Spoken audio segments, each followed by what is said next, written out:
Olá! Hoje o Memória Esporte Clube é mais do que especial. É um programa majestoso.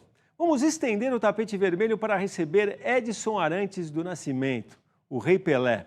O veremos em uma longa entrevista, descontraído, recordar momentos marcantes que o levaram ao Olimpo do esporte. Nesse primeiro bloco, tudo sobre a Copa de 1958, do nervosismo antes da estreia, a conquista do primeiro título mundial para o Brasil. Com a palavra, o Rei. Não estou cobrando a produção, hein?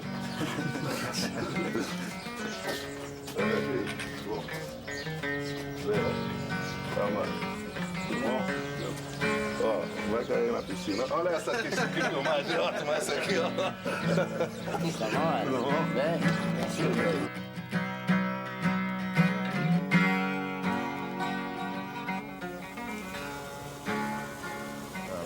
Pô, eu não sabia que estava filmando. Pera, eu gostaria de começar essa entrevista falando sobre a Copa de 58. Foi difícil para o menino de 17 anos de idade se mostrar para o mundo?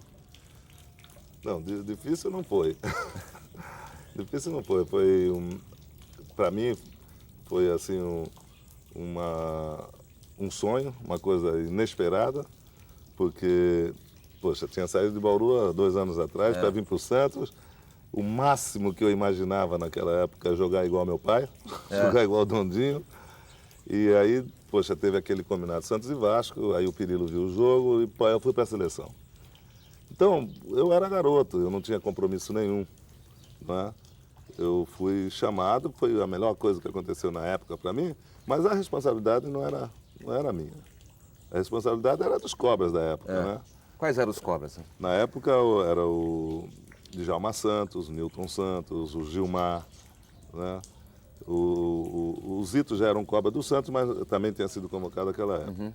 Tinha o Mauro, que já era um grande cobra no momento, o Vavá, que já era conhecido. Então, a responsabilidade de ganhar o jogo era deles, de ganhar a Copa era deles. Para mim foi uma festa, entendeu? Foi uma festa. Assim, no geral, tem uma história tão engraçada. Quando eu saí de Bauru, porque foi tão curto tempo, quando eu saí de Bauru, na época, em Bauru, tinha a zona de prostituição.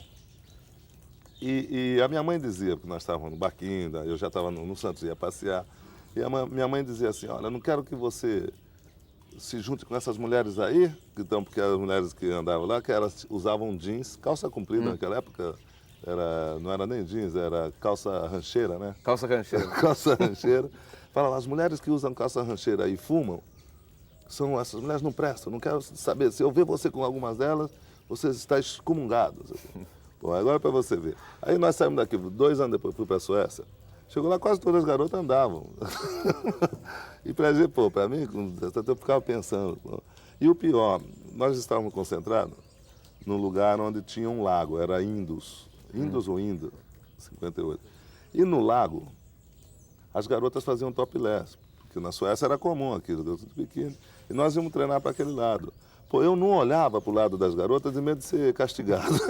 Deus vai me castigar. Eu não olhava. Vai que vem um raio lá de cima. Você vê, a grande transformação minha foi nesse sentido. Foi mais na parte de educação fora do campo que propriamente dentro do campo, né? Tem outro caso também que eu me lembro e que foi importante para mim, foi o seguinte.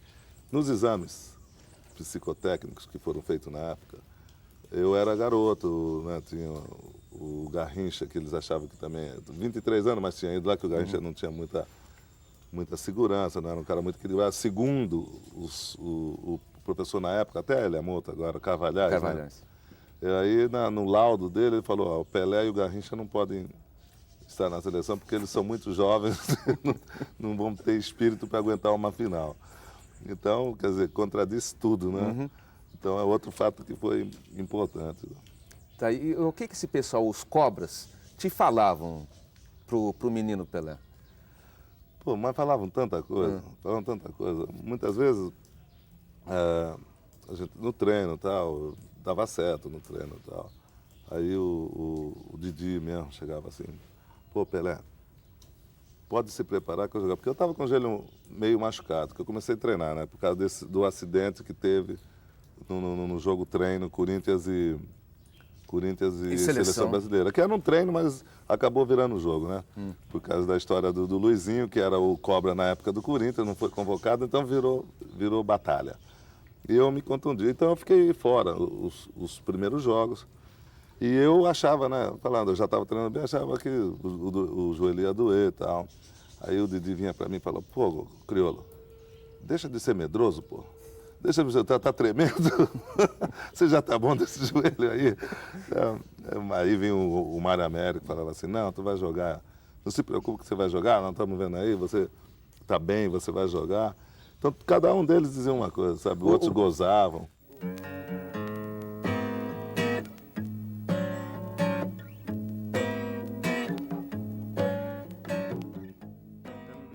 Como eu estava meio machucado, eu cheguei até a pedir, né, pro seu Fiola, você fala, me deixa ir embora, tá? Me deixa. Ele fala, que é isso, menino? Você está começando a carreira agora, que ir embora, pô. A gente tem uma imagem sua na concentração brasileira que mostra bem o teu espírito que você tinha na época. Que é uma imagem tua, você jogando dado. Dá para ir para cinema? Então a gente ficava fazendo aquelas disputas, jogando dado. Tinha uma outra brincadeira que a gente fazia, que também não apareceu, mas é a argola, né? Põe os pinos na argola, jogar a argola na grama, porque era um lugar lindo, um gramado bonito. Então a gente, é coisa de criança, não era coisa de criança, coisa de, sabe?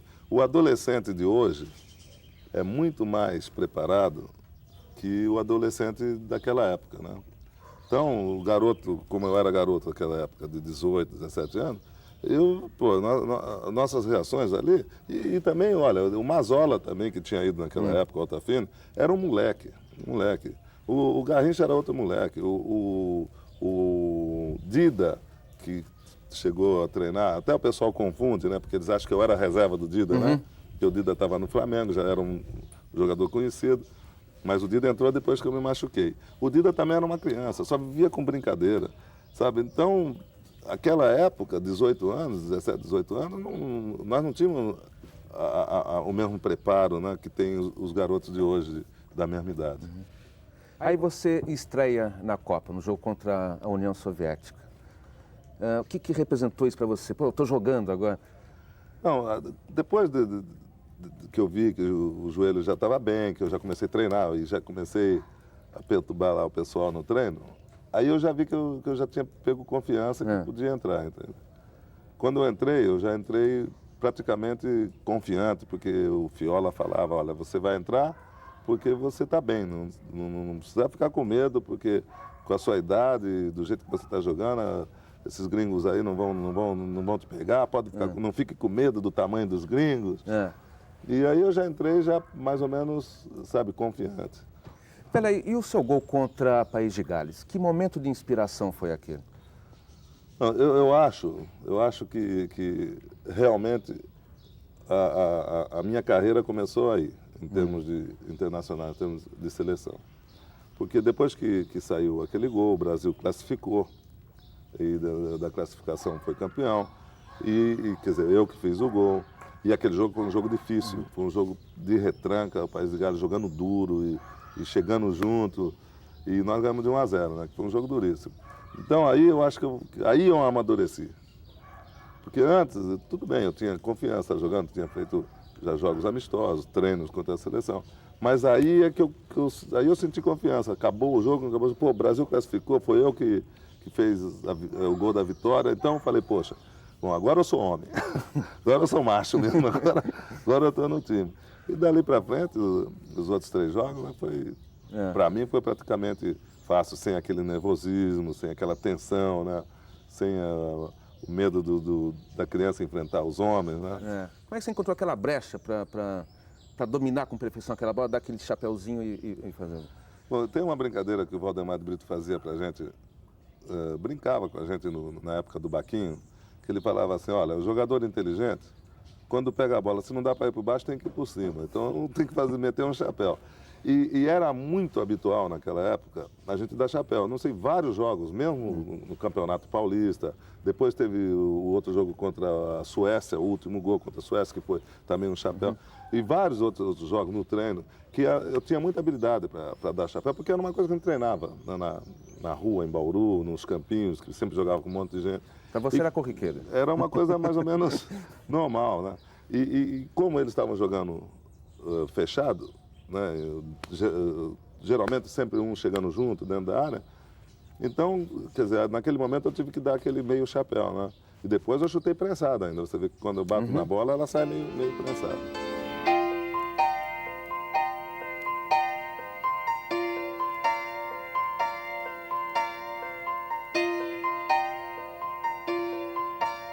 Os jogos contra a França e contra a Suécia na final, aí era o Pelé mesmo que estava jogando. Exato, é o que eu falei.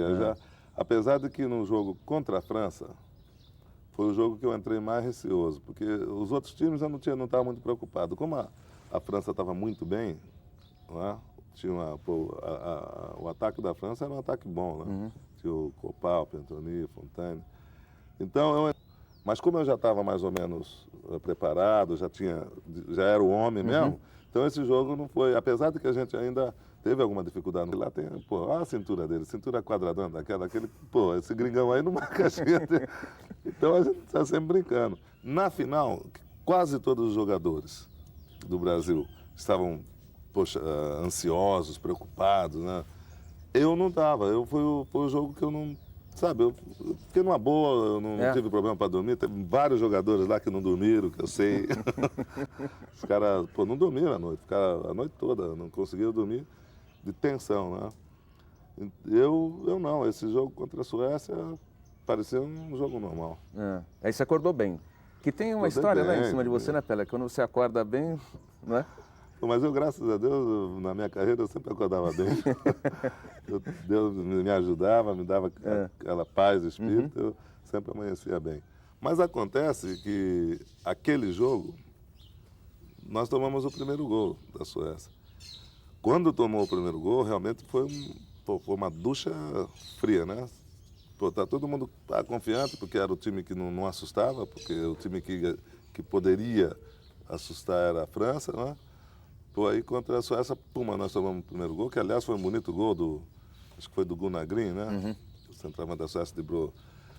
E, poxa, aí, né, deu uma esfriada, o Didi pegou a bola lá, não sei se vai aparecer, ou se o pessoal se lembra, o Didi pegou a bola e veio gritando com todo mundo, sabe? O que ele falava? Ele falava, pô, vamos lá, não vamos acovardar, não, aquele negócio, né? Pô, vamos lá. E na hora de dar a saída, acabou não, hein? Didi, sabe? E eu também fiquei, sabe, meio balançado, mas assim mesmo ainda falei pro Vavá. Falei, não, Vavá, vamos ganhar. Nós vamos ganhar, na hora da saída. Nós vamos ganhar. E perdendo de 1-0. Mas realmente foi um susto. Aí os gols foram saindo... Aí o time foi se acertando, né? O time foi se acertando. Na época, o campo era um campo pequeno, perto e tal. E depois saiu o gol, eles acalmaram, porque foi acalmando, eles acalmaram. E aí o time do Brasil começou a aparecer as jogadas, aí o Garrincha começou a fazer. Aí eles já começaram a aplaudir a gente. Mesmo ganhando, começaram a aplaudir a gente. Aí, pô, depois que empatou, então, pô, dentro do campo, depois do segundo, terceiro, eu só pensava, eu estava correndo e estava pensando assim, poxa, será que os meus pais estão ouvindo, sabe? Será que... Porque era rádio, né? Não tinha televisão naquela época. E quando a gente tinha que dar alguma notícia e tal, a gente tinha que falar com o rádio amador, sabe? A gente ia no rádio amador. E eu, dentro do campo, quando já estava decidido 3-1 e tal, eu corria pensando isso. Pô, será que o Brasil está sabendo? Será, sabe? A minha preocupação, a euforia tão grande, não era ali mais com o jogo, que eu já vi que estava decidido, era como que o pessoal aqui no Brasil estava sentindo. Como que meu pai e minha mãe, né, estavam sentindo. Pô, será que não teve problema nenhum com rádio e tal, né? Isso aí, eu me lembro, dentro do campo, eu só pensava isso. Eu passei, acho que, os 20 minutos final do jogo, correndo, jogando, mas pensando como será que estava acontecendo no Brasil, como que estava a minha família.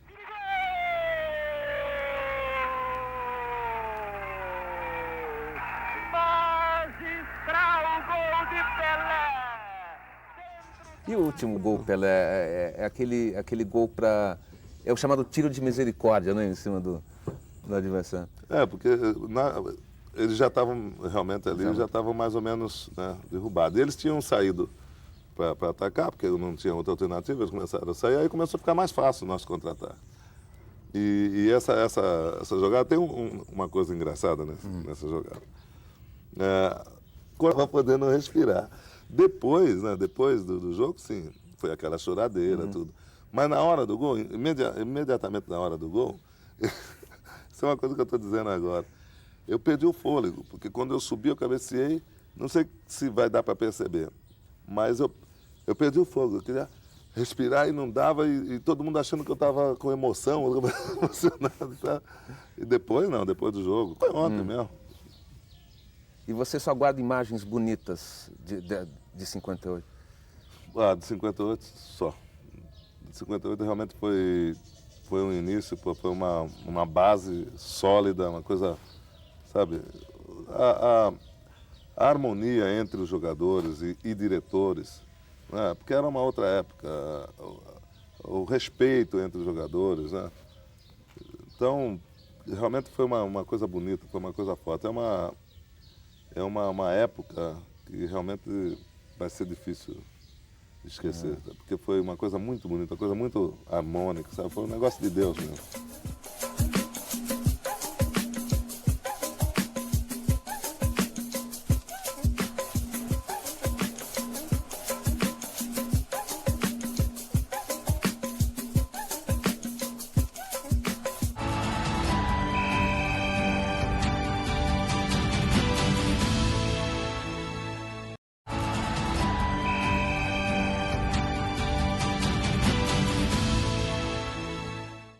Estamos de volta com o Memória Esporte Clube. E agora que já vimos como foi o início da relação entre o rei do futebol e a Copa do Mundo, vamos avançar no tempo e falar sobre os 2 mundiais seguintes, que terminaram cedo para Pelé por conta de lesões.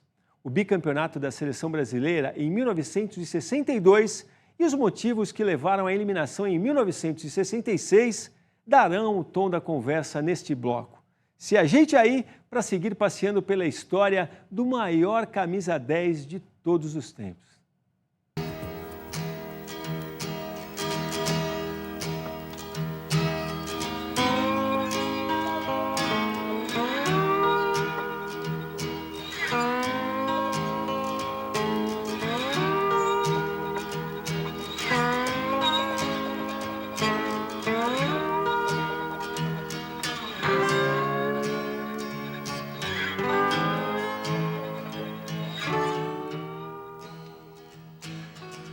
Pelé, vamos pular 4 anos, de 58 para 62, e falar da Copa do Mundo do Chile. Você falou que foi feliz porque você foi campeão também, bicampeão mundial. Mas você guarda alguma pena de não ter jogado todas as partidas? Não, é evidente que se eu dissesse não, pô, o Brasil foi campeão, foi ótimo, foi feliz e tal, eu não guardo pena nenhuma, seria mentira, né? Seria mentira. Eu gostaria de jogar a final. Eu gostaria de ter jogado a final. Aliás, a gente se prepara para isso, porque era quase a mesma turma, né? Você viu que foi pouca mudança, porque o pessoal de 58 estava todo. Então era um grupo muito unido. E na contusão, é evidente que eu nunca esperava de ficar fora, porque eu senti que era grave quando eu chutei a bola, não sei se vocês se lembram. Eu bati de esquerda, a bola bateu na trave e quando eu quis acompanhar, eu senti que a perna bambeou. Mas eu ainda não percebi que era muito grave. Aí eu tentei e aí não deu para firmar a perna não cair, porque foi um desgarro muito grande no adutor, né? O músculo desprendeu do osso. Eu ainda forcei, ainda saí de campo para ver se dava para voltar. E não deu. E nesse jogo eu tenho um fato bonito, que eu tenho uma hora que eu já estou machucado, eu estou com a bola assim mais ou menos na lateral, acho que foi o Masopusca, eu não sei qual é o jogador da Tchecoslováquia, que ele não dá o combate, ele espera eu fazer a jogada.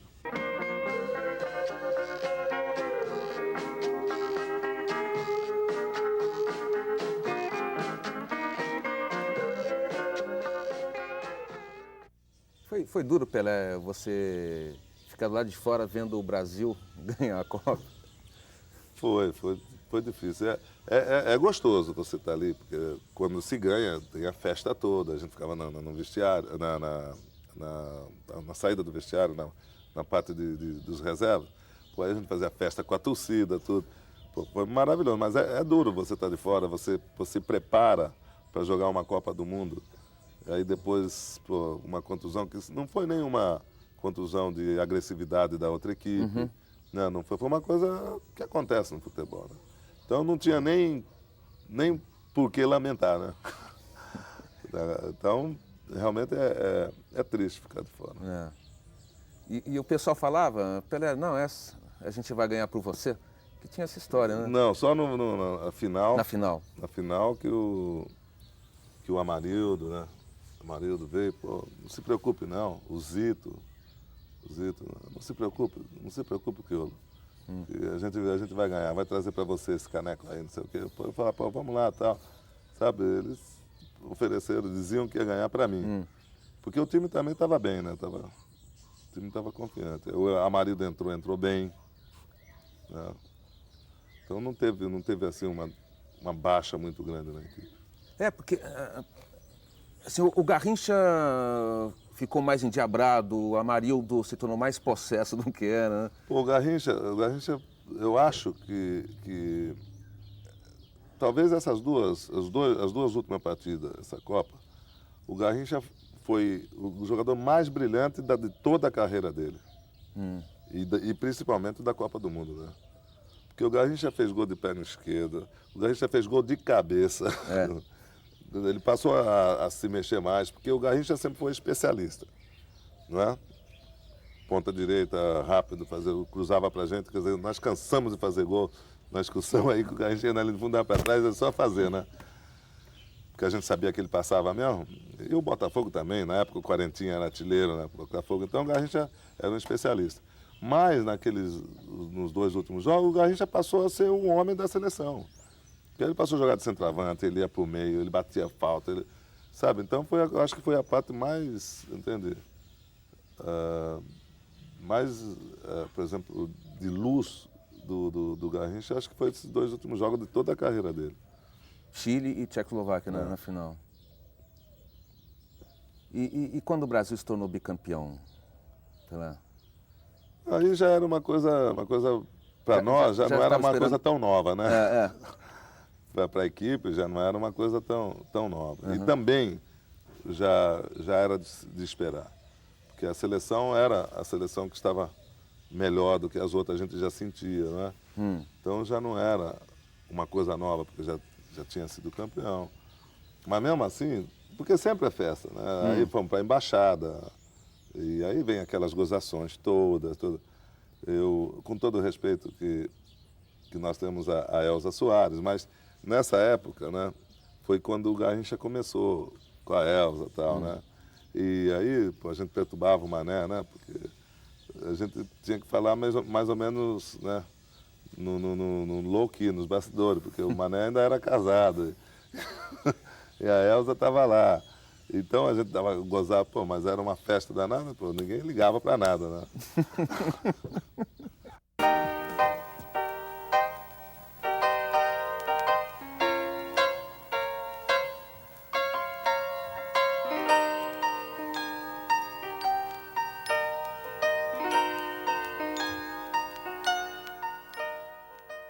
Bom, Pelé, com o Brasil bicampeão do mundo, ninguém poderia imaginar o drama de 66. Mas aí eu acho que teve uma história, entende, um pouco tumultuada, não na equipe de uma maneira geral, a mais na parte de dirigentes. Porque eu acho que ficou, como o Brasil foi bicampeão, estava com um time bom, gente nova, eu acho que aquela harmonia que vinha tendo, sabe, foi deteriorando. E aí, eu acho que com não a certeza, não tinha certeza, mas com a ilusão de que já tinha ganho a terceira Copa, ia ser campeão mesmo, Aí começou a ter a briga entre a diretoria, porque aí todo mundo queria ser o pai de 66, né? E aí, no decorrer dos anos, até chegar a 66, não sei se vocês se lembram, os telespectadores devem se lembrar, que nós estávamos com tantos jogadores bons aqui. Tinha o Cruzeiro que estava numa fase boa, o Botafogo estava em vinha bem, o São Paulo tinha tantos jogadores bons que eles poderiam, inclusive, ter feito uma seleção para treinar, mas já com algumas mudanças, já com alguns jogadores novos, mas eles não quiseram fazer isso. Então, o que fizeram? Nós fomos com praticamente duas seleções, fomos 44 jogadores. E aí começou a criar um espírito de competitividade dentro da seleção. Aí ninguém sabia exatamente quem ia ser cotado. Os cotes saíram lá na Europa. E aí ficou complicado. Nós sentimos que o ambiente não era o mesmo. Tinha jogadores que não conversavam com outros. Sabe? Tinha briga entre os diretores, nós sentimos. O Nascimento, que Deus que eu tenho em bom lugar, ele discutia muito com a Avelange, sabe? O Paulo Amaral discutia muito com Fiola. Então, já foi uma coisa já deteriorada. Quando nós chegamos lá, não foi por causa da minha contusão, porque teve as mudanças. Eu acho que nós chegamos lá, já não chegamos com o mesmo espírito. Eu acho que foi uma euforia muito grande por parte da diretoria, achando que já ia ganhar com facilidade, e a preparação espiritual, entende? Não foi a mesma. Estava muito fácil para todo mundo. Sim. E aí eu acho que foi a grande derrota da seleção brasileira em 66. Quer dizer, não se preservou um trabalho anterior e nem se apostou também a fundo numa renovação. Que era clara. Que era clara. Nós tínhamos tantos jogadores em boa forma na época, que se faz uma seleção já com a renovação, eu acho que nós chegávamos lá com uma grande seleção. Como não fizeram esse trabalho, nós chegamos lá e não tínhamos uma seleção. Sei. E nenhum jogador tinha voz assim para pôr os diretores nos seus lugares? Não, naquela época a soberania dos diretores era muito grande. Os jogadores respeitavam. Por mais que a gente discutíamos, debatíamos jogadas dentro do campo, mas a parte de fora de administração realmente era difícil. O Avelange tinha uma personalidade muito forte, o Paulo Amaral tinha uma personalidade muito forte, o Nascimento, o Carlos Nascimento tinha uma personalidade muito forte. Então, eles eram amigos, brincavam, tudo mais, quase não havia tendo interferência de jogo. Hoje, os diretores e os presidentes conversam mais com os jogadores do vestiário, eles dão muita chance e às vezes até pedem respeito, que é o que está acontecendo no geral. Mas naquela época não tinha condição de nenhum jogador tendo se impor. Havia aquele clima de insegurança entre os jogadores, porque ninguém sabia quem ia ser cortado, quem não ia, entende? E eu acredito que a grande derrota da seleção brasileira em 66 foi essa. Mas depois combinou com a minha contusão, que aí não foi a mesma contusão de 62. Porque aí já era um jogo duro. Aliás, a Copa do Mundo foi uma das Copas mais duras que eu vi. O Brasil e a Bulgária. Brasil e Bulgária foi um jogo duríssimo. Nós ganhamos 2-0, 2 gols de falta. Foi o primeiro jogo do Brasil na Copa. Mas foi tanto pontapé, foi um jogo de uma pauleira danada. E, graças a Deus, não aconteceu nada com ninguém. Aí no outro jogo contra Portugal já foi aquilo. Aí houve a contusão comigo. E o campeonato todo foi assim. Mas a derrota do Brasil, eu falei na época, não foi na minha contusão, não foi na falha que todo mundo hoje culpa o Manga, né, contra Portugal, porque soltou a bola na cabeça do José.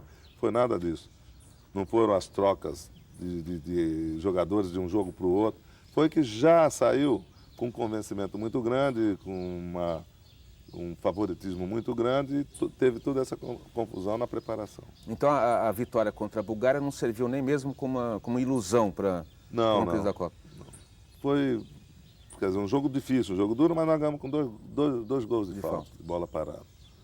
Então a equipe já realmente não estava bem. E contra a Hungria, a derrota de 3-1, né, Pelé? Foi. Contra a Hungria, aí já foi uma consequência, né? Quer dizer, era decorrência do que vinha acontecendo. O time não estava bem fisicamente. Agora, quer dizer, pulando, né? Isso serviu de exemplo para 70. Você viu que 70 o time melhor preparado era do Brasil. Em 66 o time do Brasil não tinha nenhuma condição física, time sem conjunto. Foi trocado, em 3 jogos que nós fizemos, foi trocado 3, 4 jogadores. Então, realmente, já entrou no primeiro jogo, já praticamente derrotado. E no jogo contra Portugal, Pelé, por que tamanha brutalidade contra você? Não, aquele já era o clima da Copa, não foi contra... Pô, o Jairzinho também, que entrou, tomou pontapé para Chuchu. O Tostão machucou no jogo anterior, o Tostão jogou com o tornozelo machucado. O Alcino já estava machucado no jogo, porque era o clima da Copa, era isso. Contra Portugal havia, e há sempre essa rivalidade, Brasil-Portugal, e naquela época Portugal estava com um time bom. Vinha de 2 partidas boas, Portugal. Eles estavam com o time armado. Estava com o ataque, por exemplo, um ataque muito bom. Quanto o Brasil, eles jogaram um pouco mais duro, tudo que já era o clima da Copa mesmo. Eu não acredito que tenha sido nada pessoal. Foi a própria disputa da Copa, era aquilo, então...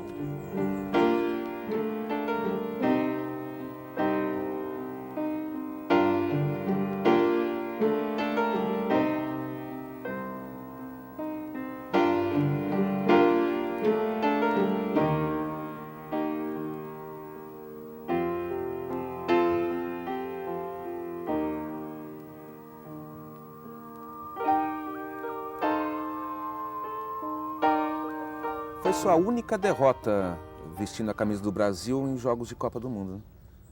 Foi. Isso é triste, né? Não, é coisa do futebol, né? Também seria pedir demais para Deus, né?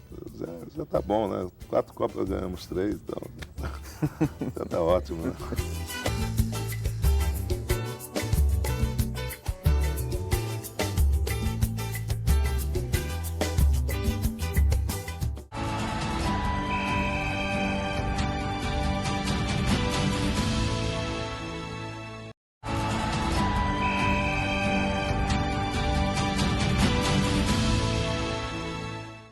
Chegamos à reta final do Memória Esporte Clube de hoje, que agora vai mostrar um dos maiores capítulos da história do rei do futebol, a conquista da Copa disputada no México em 1970.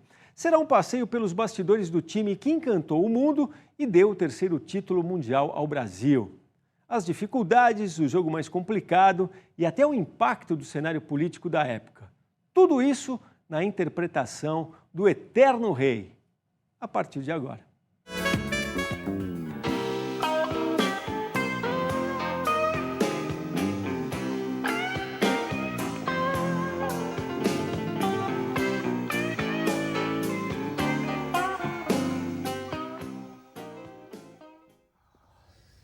E 70, Pelé, quer dizer, aí tudo mudou. Você falou que foram tiradas lições de 66, né? que foram executadas na preparação para 70. Serviu de exemplo, né? Foi em 1970.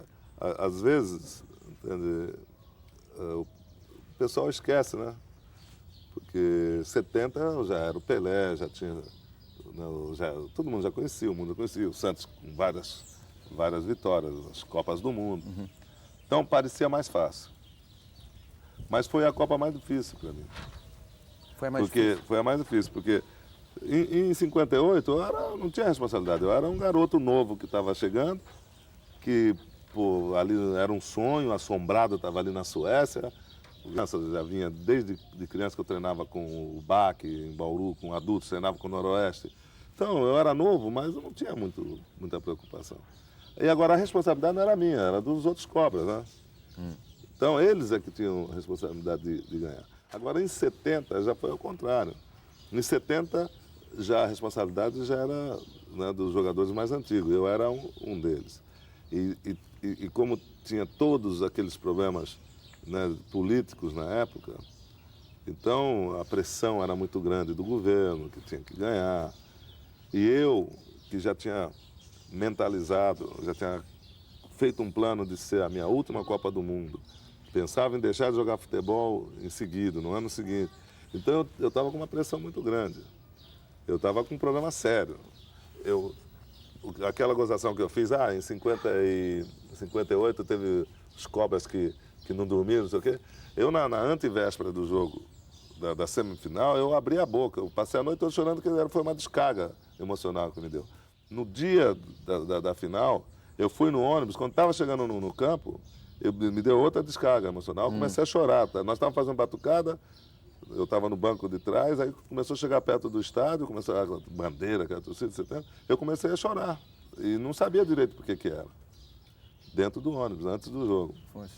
Então, é porque eu tinha essa responsabilidade, né? Como eu já tinha determinado que ia parar, então, poxa, eu só pedi a Deus para parar com uma vitória. E seria a terceira Copa, o Brasil ia pegar a Copa Júlio Rimet definitivamente. Então, você vê a diferença de responsabilidade, né, da primeira para a outra. Mas o telespectador não entende muito isso, não pensa muito assim, né?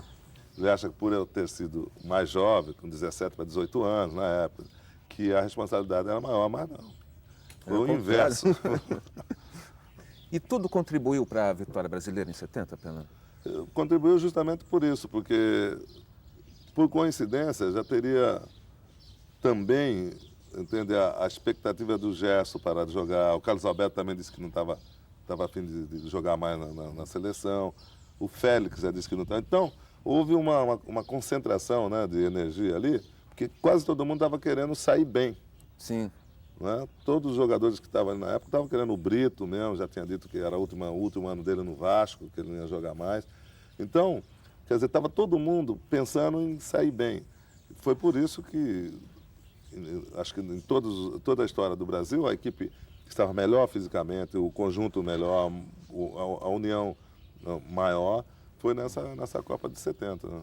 E você falou que havia muita cobrança por causa do governo militar. Por causa da situação política, né, no momento, né?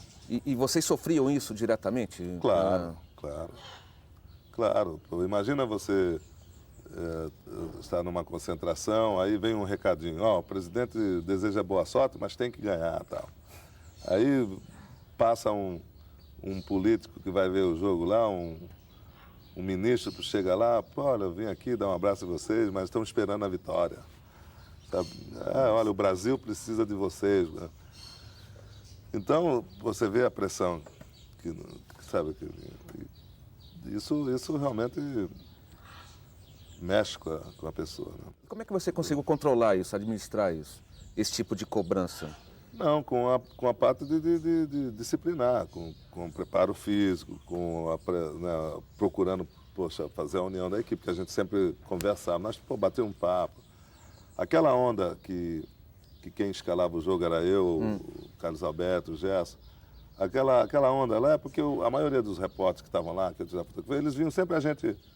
Às vezes a gente estava brincando com bola, mas a gente estava num grupo lá. Às vezes estava eu, o Carlos Alberto, a gente ficava. Muitas vezes a gente via o jogo das outras equipes e aí a gente sentava para discutir, para bater papo, né, para ver. Então, eles achavam que por isso, o Zagallo às vezes estavam junto conosco e tal. Então, por isso que saiu essa onda. Mas a escalação quem fazia era o Zagallo, sempre foi. É evidente que ele, às vezes, ele consultava, ele chegava, ele perguntava, né? Vamos jogar assim. Isso era normal ele fazer. Mas nunca nós determinamos, como o torcedor fala aí, né? Pelé tirou fulano, depois ciclano, não houve nada disso, Carlos Alberto. Nós éramos, sim, entende, conscientes da nossa responsabilidade. Então, vamos discutir. Por exemplo, tinha, às vezes, jogadores, isso acontece sempre, jogadores que, na folga, queria sair, sabe, viajar para um lugar mais perto, para ver. Então, a gente falava assim, é uma folga, mas nós estamos uma folga para um jogo daqui a um mês, daqui 15 dias, daqui 20 dias. Se acabar a Copa, você vai ter folga o resto da vida. Vamos ganhar, e você vai ter folga o resto da vida. Então, maneira e segura. Porque nós já sabíamos jogadores que gostavam mais de sair, que não se preocupavam muito com a parte do condicionamento. Então, havia essa união. Entendeu? Aí a gente já segurava, não precisava os diretores falar, não precisava o técnico falar, sabe? Então, dentro do campo, muitas vezes o cara estava mal, ou tinha aquela discussão. Pô, aí a gente ia, pô, no vestiário, no primeiro tempo, ó, vem cá. Pô, nós viemos para isso, falta um mês, pô. Agora falta 10 dias, agora falta uma semana. Então, nós segurávamos os jogadores. Isso sim, isso nós fazíamos. Tá. Aquela seleção que jogou foi o time ideal mesmo. Por que tinha aquela história, Pelé, de que você e Tostão não podiam jogar juntos? Não, antecedendo isso, houve um monte de coisa, né?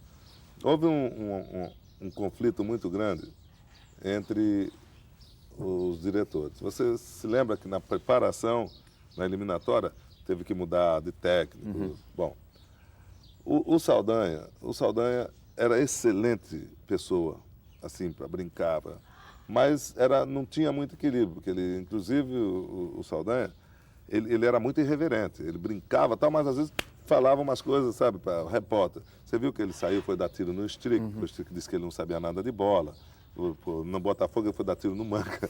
Então o Saldanha era assim. E nesse meio saiu aquele negócio, né, que o Saldanha ia botar o time dele, que era dele, que ninguém ia mexer. E alguns achavam que Tostão e Pelé não podiam jogar junto, que Rivelino não podia jogar Armando como ponto esquerda, vinha Armando. E quando você tem uma equipe treinada e jogadores bons, não tem problema. Não tem problema. E nós debatimos isso. Aí teve uma confusão com o Saldanha e a diretoria, e o Saldanha disse que ia sair e tal. Mas antes do Saldanha sair, já despediram ele. Antes, ele falou, mas já despediram ele. Aí parece que já falaram para ele que era para sair e tal. Aí ele saiu dando entrevista, que eu estava cego no exame médico, que não ia dar para eu jogar. Aí falou do Gesso, que o Gesso não tinha garra, que o Leão tinha braço curto, que sempre saía mal nos treinos, porque o braço dele era curto. Então saiu todo aquele negócio. E nessa, entende, essa onda de que Pelé e Tostão não podiam jogar junto e tal. Então foi toda uma confusão generalizada pelo Saldanha para tumultuar mesmo. Porque ele saiu, né? Mas, na realidade, quando o Zagallo pegou o time já estava montado, né? O time já estava montado, porque o Saldanha falou, ó, os melhores times do Brasil hoje são Santos e Botafogo, então eu vou armar o time em cima disso. Depois eu vou pegar um jogador, pegou o Tostão do Cruzeiro, mas o time vai ser esse. E foi o que ele fez, você viu que foi invicto em tudo, né? Poxa, eliminatória, o Brasil não perdeu. Desde quando eu formou esse time, o time não perdeu. Na Copa, Pelé, qual foi o jogo mais difícil? Da Inglaterra ou do Uruguai? Da Inglaterra. Sem dúvida nenhuma. O Uruguai, no primeiro tempo, foi difícil. Eles fizeram o gol. Mas o da Inglaterra, eu achei que a gente não ia ganhar. É mesmo? Dentro do campo, eu comecei a ver dificuldade. Acabou o primeiro tempo, eu falei, caramba, esse jogo tá complicado.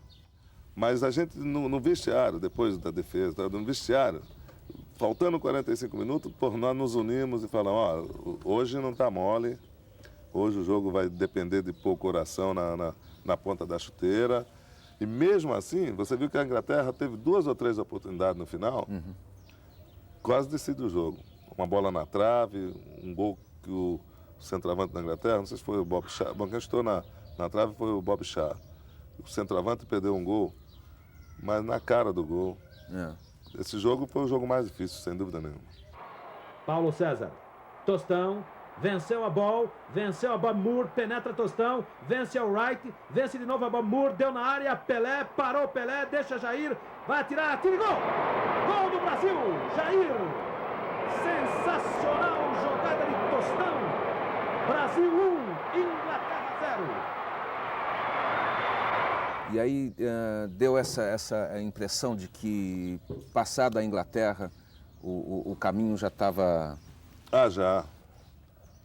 A única preocupação nossa, por exemplo, como na Suécia a gente via que a preocupação era a França, porque a única preocupação nossa era chegar na final com a Alemanha.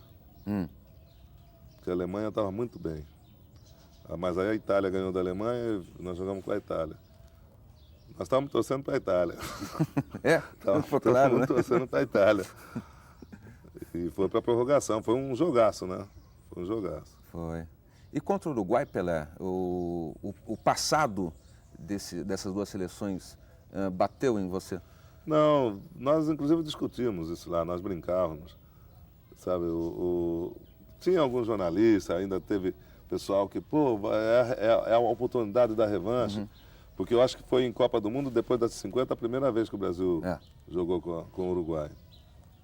E aí todo mundo começou a falar, mas eu não fiquei preocupado, não. Eu não tive nenhuma preocupação. Teve a onda e tal, mas eu não tive nenhuma preocupação, nem passou. Alguns jogadores ainda falavam e tal, mas era mais uma coisa fora de campo, né? Mais uma coisa do Brasil. O Brasil tem esse negócio, até agora na eliminatória, pulando para a eliminatória agora, que seria a decisão, você viu que teve jornalista que começou a falar do Uruguai, o bicho do Maracanã. Foi uma coisa boba. O Brasil já ganhou 3 Copas do Mundo, né? Já tinha ganho do Uruguai lá nessa Copa do México, não tem nem que mexer. Eu não tinha preocupação, não. Eu não tinha medo do Uruguai. De time para time, nós tínhamos visto o Uruguai jogar, a gente estudava, a gente ia ver para discutir. Nós sabíamos que dificilmente a gente perder para o Uruguai. Mas foi um primeiro tempo tenso. Não foi. Porque os jogadores... Você pode, às vezes, discutir fora de campo, discutir, ver o tape e tal. Hoje eu não sei se eles fazem isso, se inventam, mas eu me preocupava em ver o jogador que ia jogar e tal. Eu me preocupava em ver, né? Pedia para arrumar e tal. Mas dentro do campo, depois ficou um pouco nervoso o jogo e tal, né? Os 20 primeiros minutos, aí nós tomamos um gol. Mas nós tínhamos certeza que, time por time, nós não podíamos perder para o Uruguai. Sim. Nós discutimos, nós conversávamos lá. Tanto é que no segundo tempo ficou tudo mais tranquilo para o Brasil. O Brasil continuou jogando o normal, né?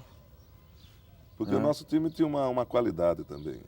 O nosso time, dificilmente o time caía de produção. O time podia não jogar melhor do que estava jogando. Isso desde a eliminatória. Podia não jogar melhor, mas cair de produção não caía. Sempre o time subia. Você vê que nos finais dos jogos é que a gente decidia. No segundo tempo, porque o time era um time muito confiante. Entendeu? E essa história se repetiu na final, Brasil e Itália. Na Itália. Na Itália também foi difícil o começo, mas na Itália nós não tínhamos medo, porque nós já tínhamos visto a Itália jogar. Como muitos jogadores já tinham jogado contra os jogadores italianos, eu já tinha jogado várias vezes contra Paquetá. Nós sabíamos que a Itália a mentalidade da Itália era seguir homem a homem. E quando marcavam homem a homem, do jeito que nós estávamos jogando, porque o nosso time, muita gente não percebeu ou não entende. O nosso time era o time mais defensivo que tinha na Copa. Tinha vezes que só ficava o Tostão na frente, e às vezes só o Jairzinho na frente. Nosso time jogava os 11 atrás, mas quando a gente saía, é um time que saía organizado. Então, às vezes entrava o Rivelino pelo meio, eu ia pela ponta esquerda, o Jairzinho vinha de centroavante, o Tostão ia pela direita, eu ia pela direita, o Carlos Alberto entrava pela direita. Então, é uma coisa, uma harmonia que o nosso time tinha pego, que nós voltávamos todos. A gente perdia a bola, voltava todo mundo. Entendeu? Quer dizer, jogar defendendo não é ficar defendendo, ter medo de jogar defendendo. Jogar defendendo é saber segurar quando perde a bola. Agora, tomou posse da bola, aí tem que atacar. Se puder atacar com o goleiro, vai atacar. Entendeu? Isso é saber jogar. E contra a Itália, como eles marcavam homem a homem, nós sabíamos que quando a gente viesse, eles iam vir junto. Quando a gente saísse, não ficar todo tonto. E isso nós tínhamos certeza. Agora, contra a Inglaterra, nós estávamos preocupados. Agora, contra a Alemanha, nós estávamos mais preocupados, porque a Alemanha é um time também que descia, voltava todo mundo e desciam sem medo. Então, por isso que nessa Copa, a gente está preocupado com a Alemanha na final. Tá. Mas quando a Itália ganhou na prorrogação com aquela... Quando a Itália ganhou, nós falamos assim, pô, ganhamos o campeonato.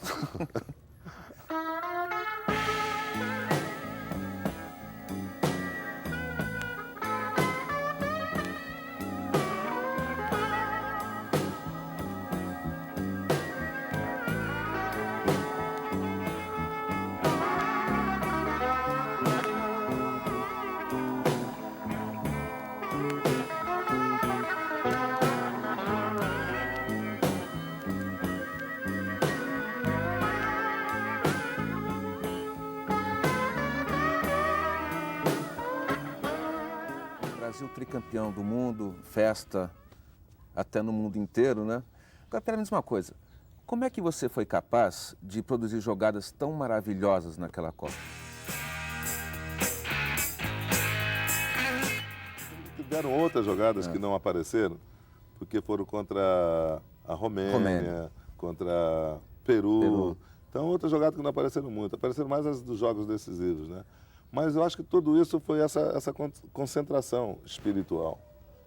Eu acho que foi esse preparo, né? Preparo físico, psíquico, espiritual, que fez com que as coisas saíssem certas, porque realmente a gente estava muito preparado. Tá, de 62 você falou que Garrincha foi a luz. Em 70 foi você, em função dessas jogadas? Eu acho que sim. Eu acho que a estrela, entende? Foi pela harmonia das coisas, né? Por ter sido o centro. Eu não tenho certeza, mas eu acho que a maioria dos gols do Brasil foram passes do Pelé. Fora os gols que foram feitos. Então, na final, 3, quer dizer, teve o gol e 2 passes foram do Pelé. De cabeça para o Jairzinho, que ficou na cara do gol, e o passe para o Carlos Alberto. Então, independente de ter feito os gols, independente da parte física, ainda as coisas começaram a sair certo com a parte de apoio, né? Uhum. Então, eu acho que, sem dúvida nenhuma, entende? O centro espiritual foi o Pelé.